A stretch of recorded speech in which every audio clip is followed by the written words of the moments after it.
Today's episode is brought to you by Smarsh. Quick question. Is your company actually ready for AI or just using it? Because new research from Smarsh shows the companies that succeed with AI won't be the ones that adopt it fastest. They'll be the ones that can govern it.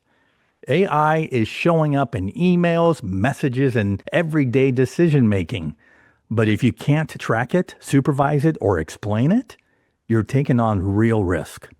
Smarsh helps organizations in regulated industries capture and manage their communications data across multiple channels so they can stay compliant and ahead of risk. To learn more, visit smarsh.com. Welcome to the Love in Action podcast. I'm your host, executive coach, speaker, and author, Marcel Schwantes.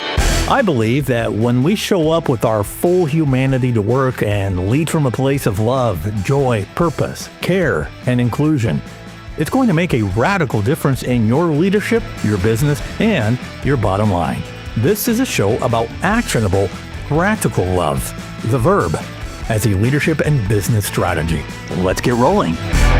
Hey gang, welcome back to the Love in Action podcast. Glad you are here. You know, I got to be honest, I'm geeked up about today's conversation for the simple fact that I get to talk to a real life rocket scientist.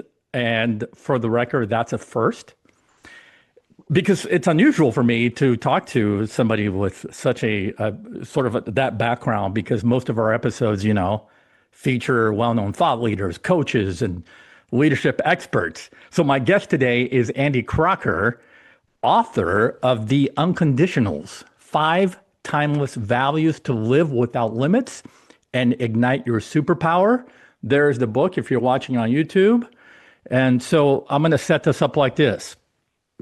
After spending 5 years leading a team that actually competed against Elon Musk and Jeff Bezos to return humans to the moon, and we're talking about a once in a lifetime opportunity here. Well, that experience for Andy ended in heartbreak. So Andy, who is an aerospace engineer, found himself searching for what truly matters. And that huge loss, coupled with the realization that his kids were now nearly grown, sparked a desire to pass on the values that he believes are essential for all of us to live a meaningful life. And so the Unconditionals, his book, is the result. There's a framework that is grounded in timeless principles to help anyone pursue personal fulfillment and well-being. So who is Andy Crocker? Well, he is, as I mentioned, not only an aerospace engineer, but he's also an executive with 3 decades of experience building high-performance teams and leading really ambitious, complex projects. I mean, when you think about returning people from the moon, hello. And in fact, one of those projects was called NASA's Human Landing System. He holds degrees in engineering, humanities, management, and leadership. And Andy is an associate fellow of the American Institute of Aeronautics and Astronautics. His multidisciplinary educational background and diverse career shaped his unique perspective that led to the Unconditionals. I cannot wait to dive into what those Unconditionals are for us to build a more meaningful life. And Andy Crocker now joins us. Welcome, Andy, to the Love in Action podcast. Thank you, Marcel. I'm happy to be here. Excited to be here. Me too. So we start like this. You ready? I'm ready. What's your story? Because I know you got one. Yes, I do. And yeah, thanks for the intro. That actually helps me kick off the story really well. So yes, I'm a rocket scientist, and I know this podcast will show probably several months from now, but it's a fitting date because we happen to be right in the middle of the Artemis 2 mission, where Americans are going around the moon. And so some people who don't keep up with such things are actually, keeping up with rocket science this week. So that's exciting, and it's a fun time to be a rocket scientist to kind of keep up with that. But I early in life, I knew I wanted to be an engineer, and I did a project in middle school that got me excited about space, and so I decided to be an aerospace engineer, and went to college, got the degree, and went on to have an aerospace career. 30-year aerospace career. I've been doing things from hypersonics to missile defense, and really what I like the most is human and robotic exploration. Hmm. So that's what I have intentionally tried to spend most of my time doing. And as you said, one of the projects, really the project that I enjoyed the most in my career, has been the human landing system. So Yeah. it was NASA's opportunity for industry to design the next uh, lander for humans to go to the moon. And I was excited about the opportunity. I got my company engaged in it, and we participated in the various phases until we finally got to the point in the competition where we had a significant contract where we were doing development of the lander, but competing head to head with SpaceX, Elon Musk's company, and Blue Origin, Jeff Bezos' company. And um, so it's one of those things where day to day you feel like you're competing against the two richest people in the world, or they were at the time. Yeah. Um, but it was just a fantastic project, and one where I learned, as the leader of the project, I learned about leadership myself, but just had a fantastic team where all of the things that you want to go well went well, and everything was just really enjoyable. But as you said, when we got to the end and NASA did have to make a decision about which company or companies to select, there were actually two rounds of selection. So the first time, we really felt great about where we were, where we stood, and SpaceX was selected. Hmm. And so obviously we were down about that, but NASA immediately said, we think we need a backup. We think we need a second provider just in case SpaceX doesn't do what they plan. And so there was another competition, and it came down to us and Blue Origin. And again, we felt like we were in great position. We really were excited about getting selected, but we didn't. And at that time, we knew that was the end. We weren't going to be funded to develop this lander anymore, and so we were devastated. Hmm. All of us. And I had built up in my mind that I'm going to be the program manager that's going to help us build the next human landing system and take Americans back to the moon. And it didn't happen. So after a few weeks of kind of recalibrating and helping people find new projects and things like that, I stepped back for myself and said, okay, what does this mean for me? Because I really had tied my identity to this project, had really sort of decided this is who I'm going to be, and it didn't work out. So I was thinking hard about that. And then, as you said in the intro, it just so happened that this was the same time when my kids were going back to school in the fall, and my son had just started his senior year and came home the first day of class and said, "Hey, I'm a senior." And that really hit me. Wow, my kids are growing up, and I had told myself early on that I really want to convey to my kids, even in writing, what do I think is important in life. And I'd collected ideas and quotes and things through their young years, but I'd never really tried to write anything down. So I just started doing that. I started writing down, what do I think is important. And as I got into it, I decided, this is more than just a couple of pieces of paper. It's more than a pamphlet. This is a book, and I'm just going to go all the way into it and just write a book. And so I did. And what I really it didn't happen at the beginning. It happened after several months, and really, as I sort of coalesced around these values that I think are important, I realized the most important thing, the key aspect of it for me, and what I wanted to convey in the book, is that these values have to be unconditional.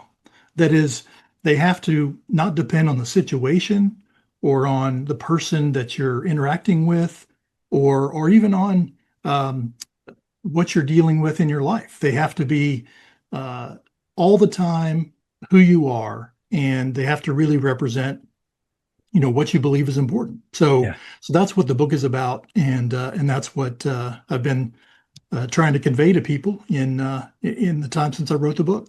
Yeah, yeah, that's so good. What a great story to tie that in, and you built the bridge from those experiences to figuring out what these values are. And I have so many questions about that. So let's Yeah. unpack. I chose three of Mhm. your unconditionals for us to unpack, but give us an overview of all five for a brief Sure. overview. Yeah. Well, I started it with love. I really do believe that love is the foundation for everything we do. And I know that's very much in alignment with you and your podcast and a lot of the people that you talk to, which makes me especially excited to be here. But I really believe that, and I know we'll talk more about that. But then after love is gratitude. I think gratitude is just such a key part of who we are and how we need to interact with the world and just live in the world. Then integrity, then accountability, and then finally endeavor, which is a little bit of a different one for people. It's not one of the values people normally think about, but endeavor for me is really about action. You can do those first four values and be happy and do well, but it's hard to really grow as a person until you act, until you really strive. And that's what Endeavor is about. So Yeah. those are the five. So, I can think of 100 values, Andy.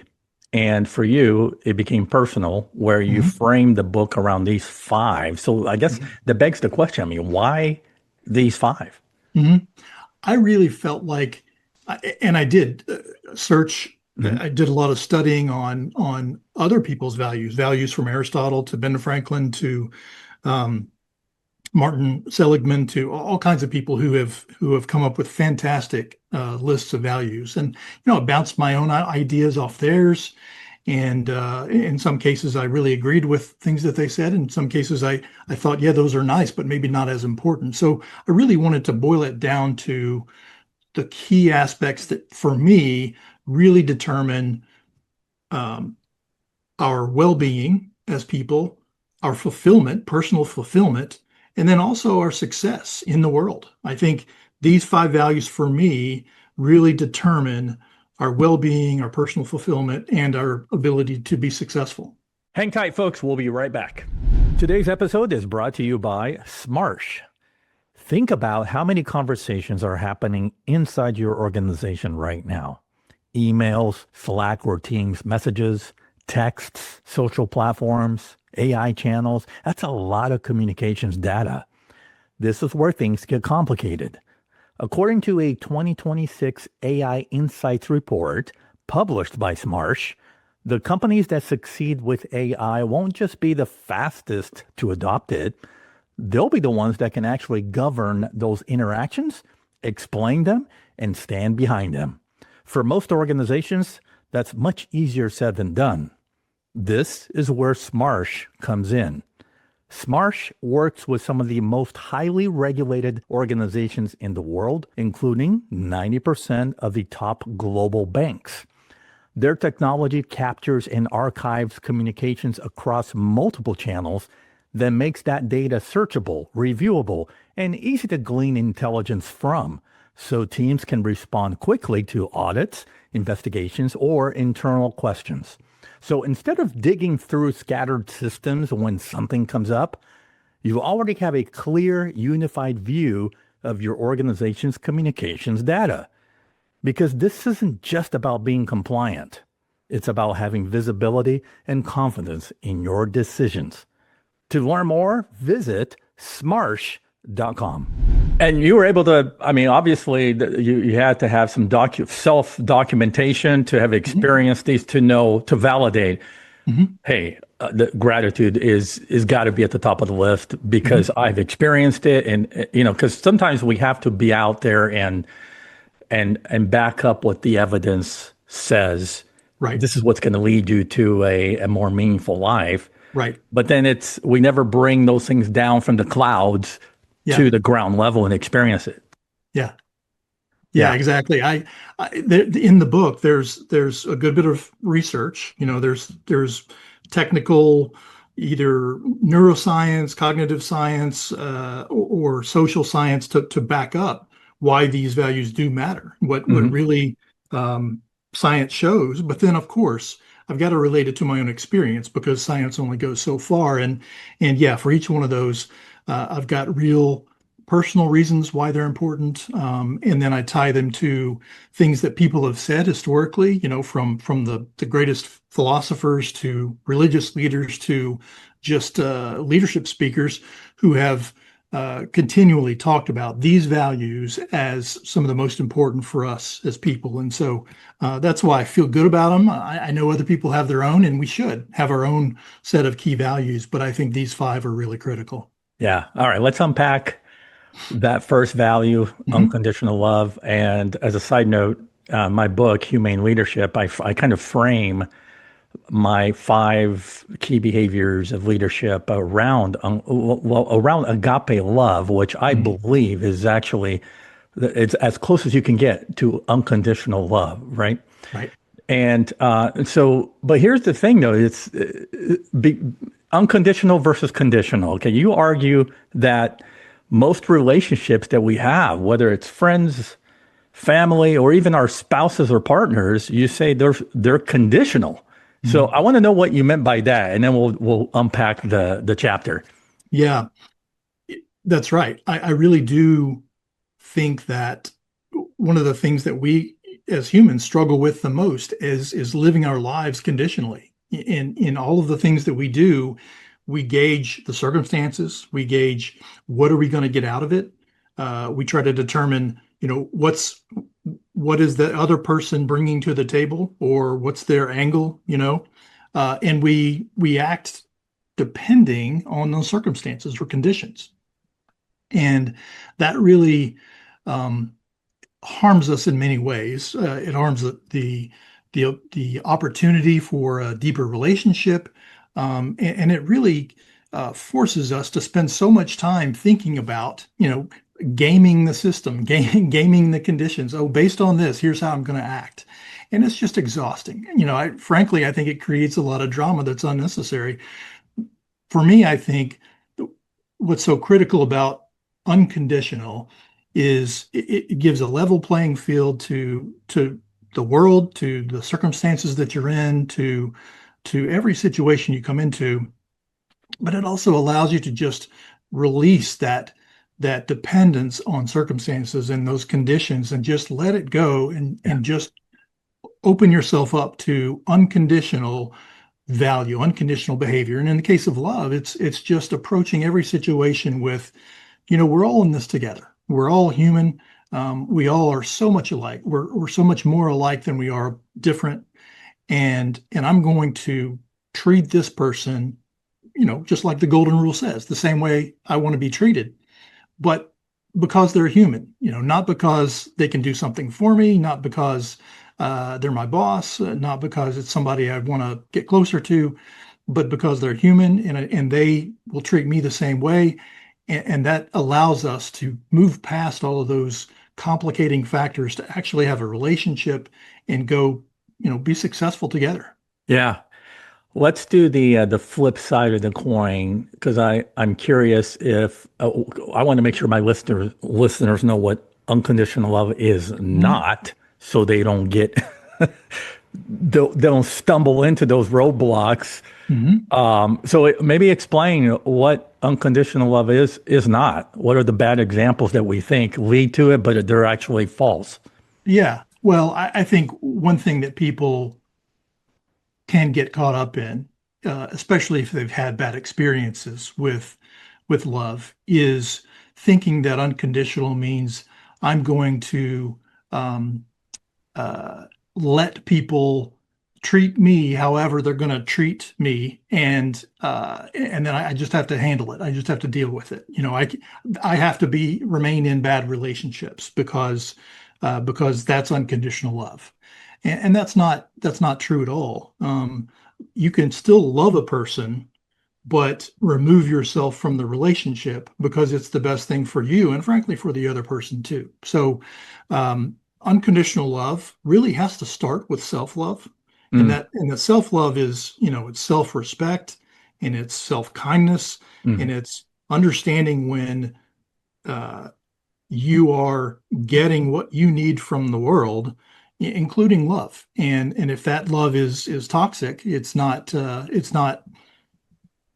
staying in a toxic relationship isn't self-love, and Absolutely. it's Mhm. bad for all parties. So Yeah. uh, unconditional means that you're going to treat the person and the situation and the relationship because the person's human, because we're all in this together, and independent of what the conditions are. But you're also going to try to do what's right, and Yeah. that means having compassion for yourself and having compassion for the other person. Yeah. Okay. So from a business standpoint, or let's think organizations, Mhm. let's think leadership, at the end of Mhm. the day, why does it all matter? Yeah, I really do believe, and I know you and many of the guests that you've have believe this too, but just to reinforce what you've said many times, I think love is the fundamental and most important value in the workplace, in organizations, because the most important thing for people to understand or to believe about their job is that they're valued, is that they have value, that they're appreciated, that the what they're bringing to the table is worthwhile, but most fundamentally that they personally, individually, are worthwhile. And in that uh, sense of value of being cared for comes from love. Yeah. Um, the key parts of love that I talk about in the book, I don't really discuss this word, but I really do think it's important, is first of all connection or connectedness. That's the fundamental just understanding that we're all human, we're Yeah. all Yeah. on the planet together. But then beyond that is respect, and then kindness, and then compassion. And I think those three things in that order are critical for the workplace. We have to show unconditional respect for the people that we work with, even if they're not the greatest worker. Yeah. It doesn't matter. What matters is that you show care for that person because they're a person. Yeah. And frankly, if the person isn't working out in the organization, unconditional love doesn't require that you keep them on. Unconditional love really means you're trying to help them find the best situation for themselves. And if it's not in your organization, then you're trying to help them find where they can be successful. So Mm. unconditional love is not uh, hanging on when things aren't going well. It's trying to find the best situation for all concerned. And in some cases, that means separating and finding another place where you can really be successful. Yeah. Yeah. Yeah. So many good examples there, Andy. So, okay, this is interesting to me. Um, Left brain dominant people aren't naturally, I guess, what's the good word? They're not skillfully leaning towards the directions of the Uh-huh. things we've been talking about, Right. unconditional love, right? So these are fuzzy terms for those people. And here you are with a background in aerospace engineering where the environment that you worked in were very technical, right? Right. Right. And full of scientists and technologists. And so I want to make the link here and bring this conversation to those kind of work settings. Hmm. Maybe for those people that I just described that are highly technical, very logical, Yeah. and they work in these environments. So I don't know how often they see the element of unconditional love. So make the link between that unconditional love to these technical settings. I mean, what's a good Yeah. example? Yeah. Well, first of all, I'll say, yeah, I get a question like this often because I do come from a technical background, and I was very deep into the technical aspects. I mean, I love those parts of engineering and science. But really, I think what has drawn me to talk about the unconditionals, talk about values, is a desire to understand how things work, how people work, and how we can be most effective. I'm passionate about finding ways to be effective and efficient, and really thinking about what is it that allows us or helps us to become effective as a system, which is, a group of people trying to accomplish something together. So to talk about it in very, scientific, technical terms, and not humanities terms, we're a system, and how can we be most effective? Well, frankly, it does require love. It requires respect and kindness and compassion for each other. That helping people feel valued and understanding that they're cared for is just fundamental to their excitement about the job, their desire to work on the team together, and their passion for doing whatever it takes to be successful in the task. So, I think it does tie very closely, very, very well to an engineering perspective in that this is the way that the system functions well, and this is how it works because as people, we want to be cared for. Yeah, yeah. And one of the most rewarding things for me as a coach and somebody that works with CEOs is I love it when those, as I mentioned, left brain people, more technical people, or I'll include the people in the world of finance, Hmm. maybe accounting, Hmm. numbers oriented people, Hmm. people in the IT world, and maybe some people in more male dominated environments, manufacturing, et cetera. Hmm. What's rewarding for me is when they come to me and they understand that there are limitations that keeps them from high performance, and it all has to do with the things, the elements that we're talking about here, and that your book's all about. Right. And so, but you need to be open minded, right? So those leaders that come to me, they acknowledge I have blind spots, and I need to address these. And the Yeah. way 99.9% of the time, the way to address those blind spots are by increasing or leveling up your people skills. Hmm. Things like unconditional love and gratitude, which we'll cover next. Right. Yeah. Well, and I love what you said, and I think that this has come out in some of your recent podcasts. But I think in those industries or organizations that kind of have that um, sterile or even macho kind of feel, what is hard to um, understand, but is important to understand is that vulnerability and authenticity actually show strength. That they show that you're comfortable being who you are, and that vulnerability and authenticity, which are many times connected with softness or with weakness, that's the opposite of the truth. The truth is that those really require you to be strong and comfortable with who you are and comfortable with, being a caring person and a person with gratitude and integrity and so forth. Yeah. Tom Peters is known for saying soft is the new hard. That came from, I think, one of his books a few years back. Mhm. Mhm. Soft skills is new hard skills. It's hard because it takes courage Mhm. and it takes authenticity. And we really have to go against the grain. Some of us have to go against the grain because Right. it doesn't come natural to us. Right. Yeah. So, okay, I want to unpack that second value, Mhm. unconditional gratitude. Mhm. So, in your own words, I mean, what exactly is it and why does it matter? Yeah. Well, I tell a story to help people understand the harder parts of gratitude, but I'll start with the easier parts. We all understand that gratitude is being thankful, being appreciative for things that happen that are good. But that's the easy part of gratitude. And frankly, we can be conditional and have that kind of gratitude. But where it gets unconditional, I'll tell you in the story. So 15 years ago, almost exactly 15 years ago, my mom died. And it was one of those sudden deaths where, nothing pointed to it, nothing showed that this could happen.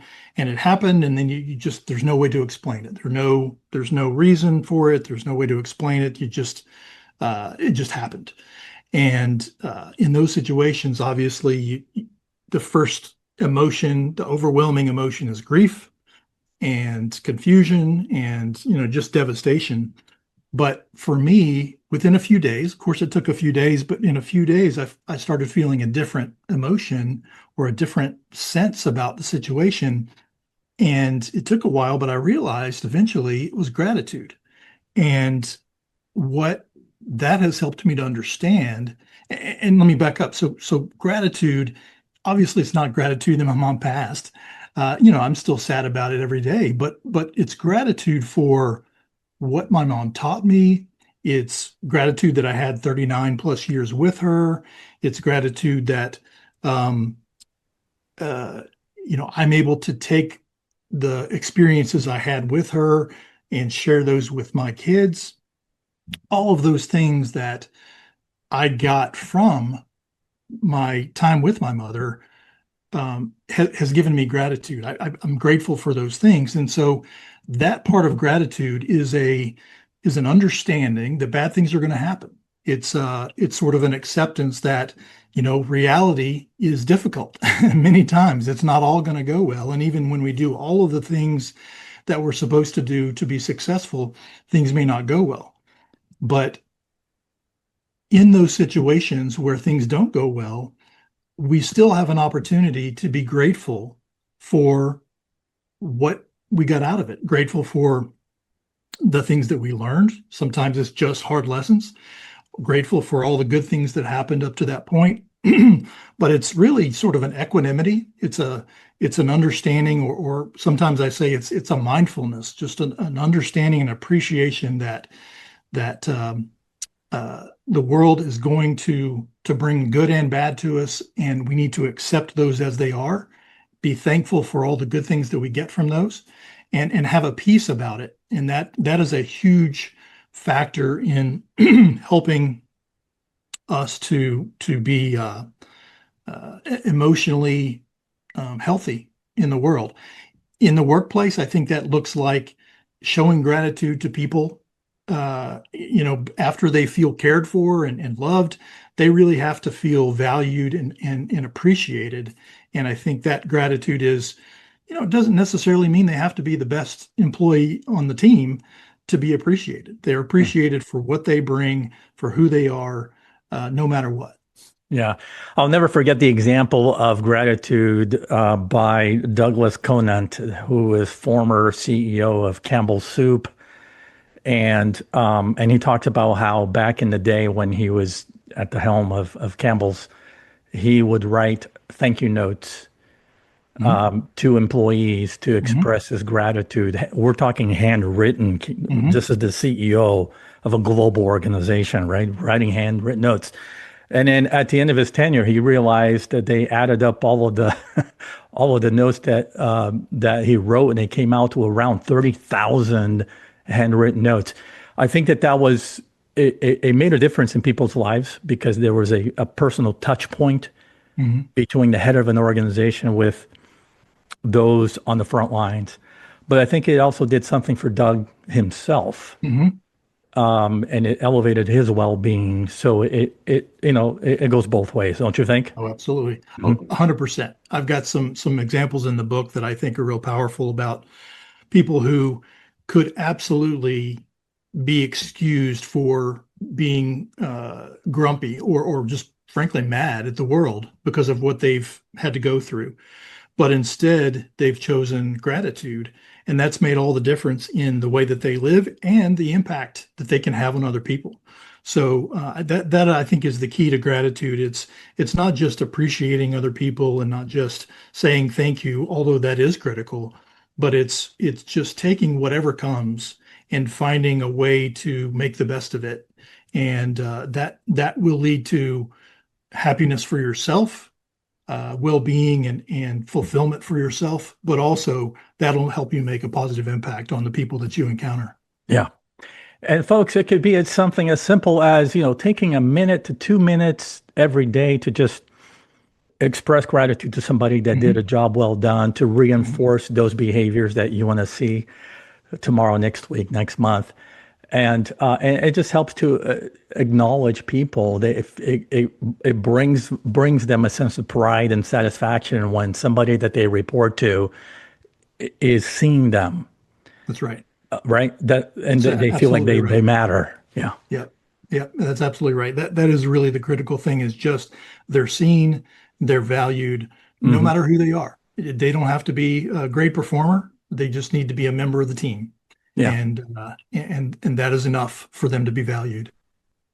So I chose the last one of the five. It's not the last one of the five. It's the Right. second to last, but it's unconditional accountability. Mhm. This is a good one.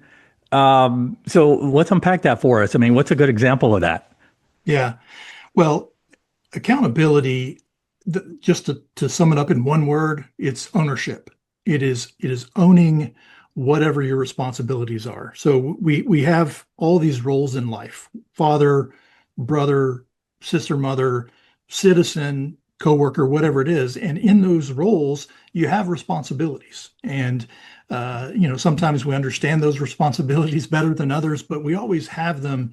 And accountability is owning those responsibilities, understanding the consequences of whatever actions we could take, and then following through with the action, knowing that whatever the outcomes are, we own those.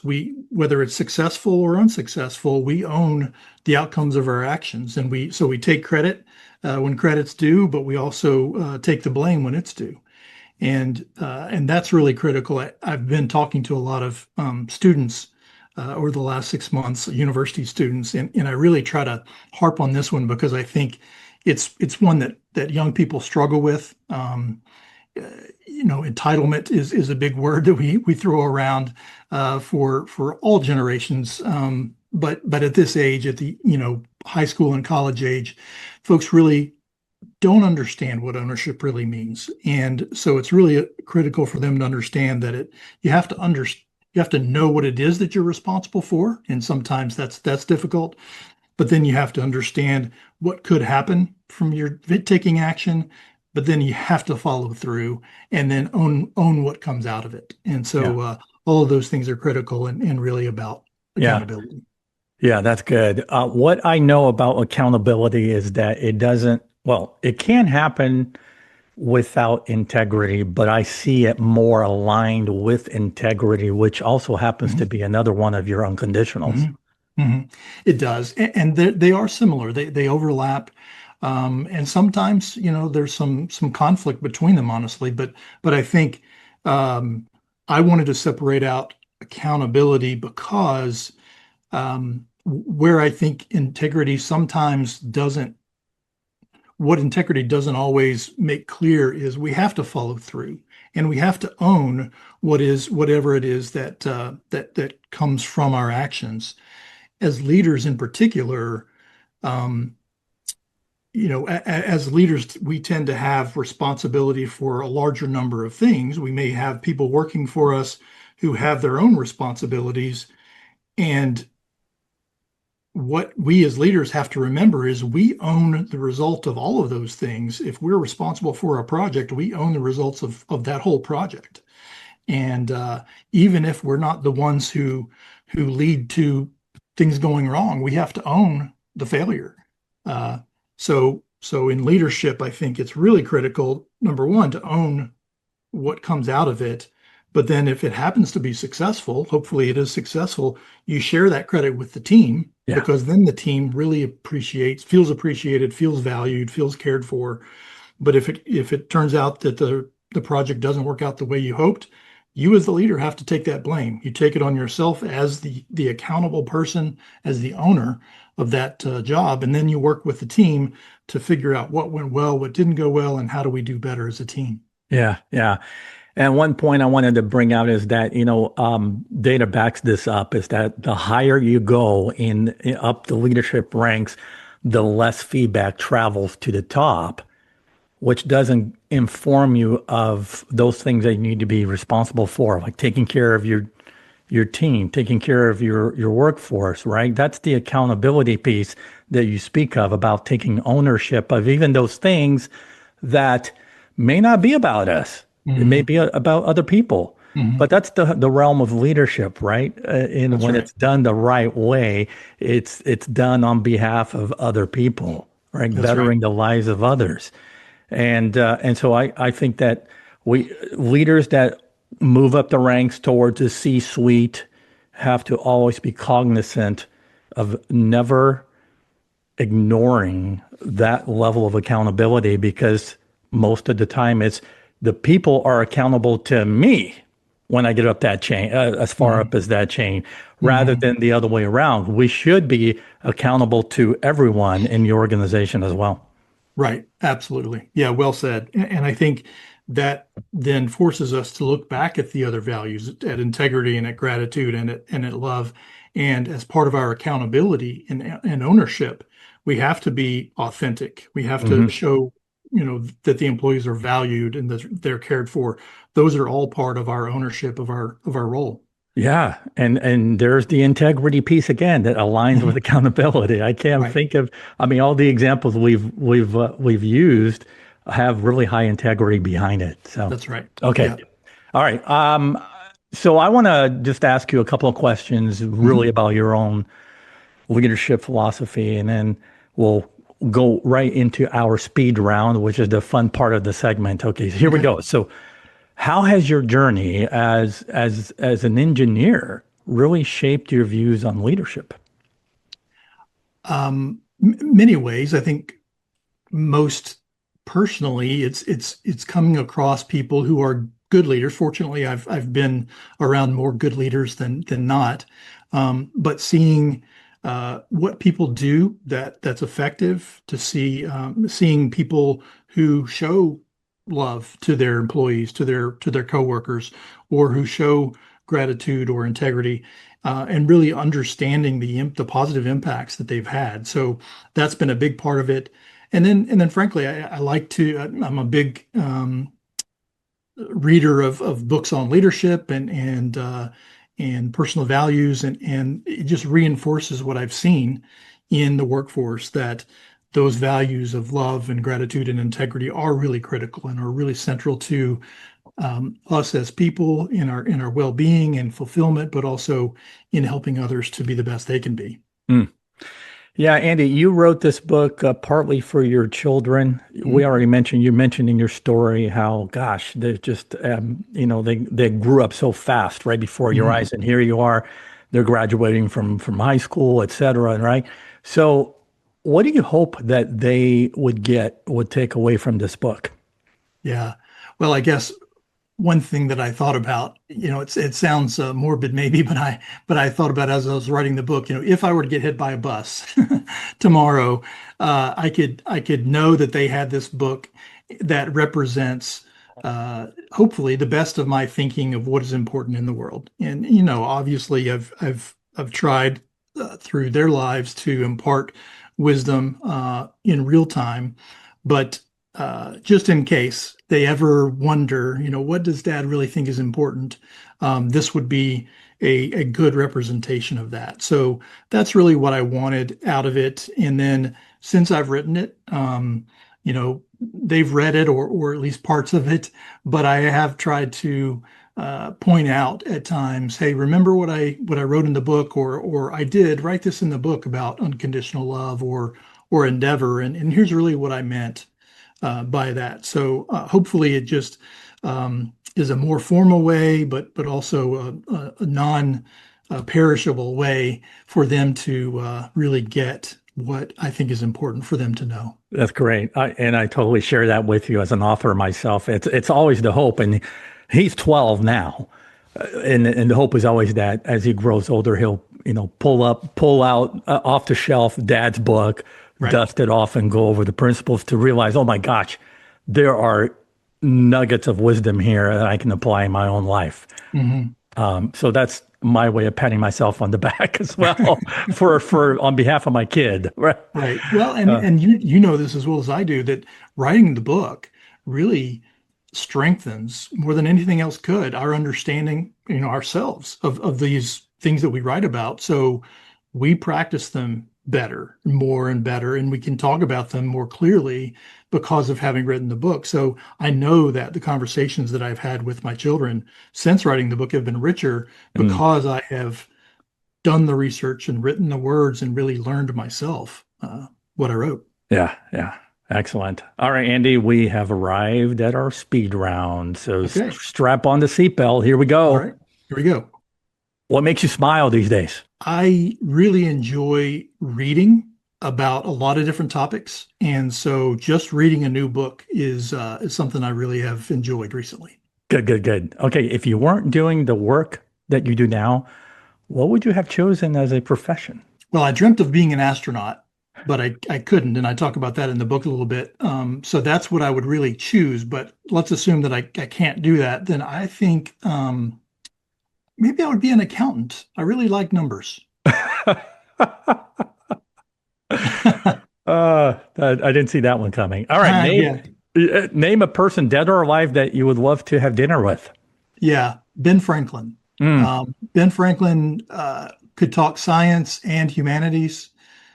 He was funny. He was weird. I think he would be really enjoyable to sit down and talk to. that's great. All right, and your last question. Here we go. Your biggest hope for the rest of 2026.